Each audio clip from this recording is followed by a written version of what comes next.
All right, so creative INTPs are, the description will not surprise you. They're the creative type. So they're curious, playful, funny, right? This is the INTP that's a little bit more sociable. They might even look like an extrovert because they have that playful spirit about them. They're higher up in energy and enthusiasm than the other subtypes. And so there's like a kind of a buoyancy about this subtype. They tend to pose a lot of questions and offer ideas. They have a very strong, solid starburst pattern. So they are the brainstormers of the INTPs. These are the ones who love just sort of unstructured creativity. They love playing with ideas and thoughts. They're very open. They might be some of the most open-minded of the INTP subtypes. They, though, are still INTPs. And so even though they are more social, that doesn't mean that they always get all the social cues. And so they have decided to stir the pot a little bit. They mess with things, kind of poke the bear a little bit, and then just playfully dance away when they're in some social trouble. Although, of course, that will affect them, right? Because they do have INTP preferences. They are more of a get things going pattern. So in Linda Barron's vernacular, when we're talking about the dominant, this is an in-charge style. The creative is a more get things going style. So they might be the idea generators, or, hey, we should go do this thing, or what about this? They have a more catalyst feel to them. And they are very intuitive. So these INTPs are the ones that are going to really identify with the intuitive side of who they are. Because they are INTPs still, though, despite this effervescent description I've given so far, they take in tons of information. They quickly play with that data. They quickly put it through a bunch of different models, and they are oftentimes complete encyclopedias of information about certain things that they're interested in. Like a creative INTP might be an encyclopedia of comic books or anime or musical theory or anything that they find themselves interested in. They're going to be, just like most INTPs, a total storehouse of information, though it might not be information that is practical, right? It might be something that's just a personal interest. They have a wide range of interests, and when they are taking in information and quickly playing with it, it means that they're going to lean a lot on both auditory and visual cues. So they tend to be creative in multiple spaces, multiple modalities. They're not just stuck with auditory or visual as a strength. They play in and out of both of them, which is actually a unique characteristic. Yeah. Most of the time we have a strong bent one side or the other, and particularly creative subtypes tend to be highly visual. But the INTP can play in both spaces, which is a little unique for them. They are very much goal-focused when it comes to speaking, attending to word content, and processing more obvious social feedback. So their goal orientation tends to light up when they're listening for information, when they're trying to define terms, when they're trying to understand what this means for as implications for people. That's when their goal orientation pops up, which is good to know because a lot of creative subtypes have a tendency to struggle with goal orientation. Usually they're a more playful subtype and motivation can be a challenge. And so it's good to know that for these INTPs, the goal part of their brain lights up when they start seeking definitions, when they start seeking impact on individuals and people. They tend to jump around to various projects, and they can find themselves distracted or scattered with difficulty attending to official assignments. So jobs can be hard for a creative INTP. Caring about your job, caring about getting to the end product. If it's not something that is aligning with your interests, it might be very difficult to stay on task. Yeah. And they might just struggle finding a profession all by itself, right? They're an INTP that might find themselves jumping from career to career or job to job, trying to align their interests or something to try to make the job interesting for them. They also have a tendency to make things their own. So when they do end up in a more traditional profession, they're almost immediately getting going on changing that profession to be a little bit like to fit themselves, right? To be a little bit more, they're iconoclastic. And so they want to match what they're doing to their quirky personality. I think if you're an INTP listening right now and maybe you're a little older, middle age, and you still haven't figured out what you want to do when you grow up, Yeah. I think a lot of creatives, not just INTPs, a lot of creative subtypes, I identify as a creative subtype.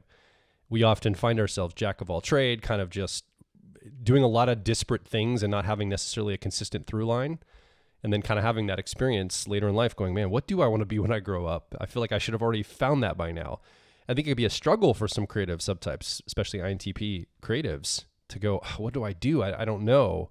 It could be a frustration, I think. Mm-hmm. Yeah. Well, and I think in large part because the thing that this INTP is naturally drawn to, it's hard to find practical outlets for it. Yeah. We've talked about it with other podcasts in the series, other creative subtypes, that there's a desire to merge hobbies and profession. Like other types are really good at creating a clear delineation, but creative subtypes are always trying to merge those things together. Yeah. And so it's like, well, I just spent 5 hours online researching this thing that nobody really cares about, but now I have an insane amount of information about it. How do I turn this into a profession?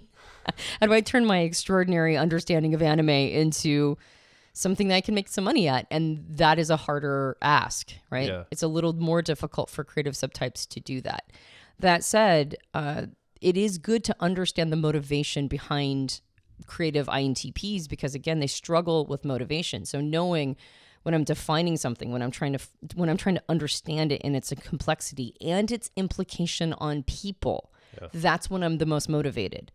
On top of that, Dario says, despite their more extroverted and open style, make no mistake, these INTPs maintain the type's need to analyze situations and control the integrity and quality of outcomes.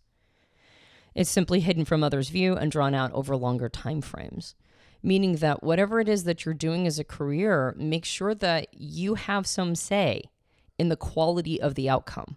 Well, right? What I hear in that is you might be super creative and it looks to the outside world you're all over the place, but you got standards, damn it. And you're going to make sure these are accurate and held up because it matters to you. The creativity matters that it's precise. It's got accuracy behind it. It looks good. It's not half-assed. Yeah, well, and that you have a say in that. Yeah. I think it's really important. So personal power and empowerment toward it. Some control over how your principles are manifest in the thing that you're doing. So finding one's motivation structure, I think, is very powerful for creative INTPs. What's the impact on people? What's the quality assurance? How do I make sure that we're as calibrated as possible? Yeah. These are things that might be very motivating no matter what career you choose. But that said, I do have a list. Here we go. Let's Okay. jump into it. So again, this is not comprehensive. Okay, these are just the kinds of careers that help wire creative INTPs to become creative or are suited to more creative INTPs.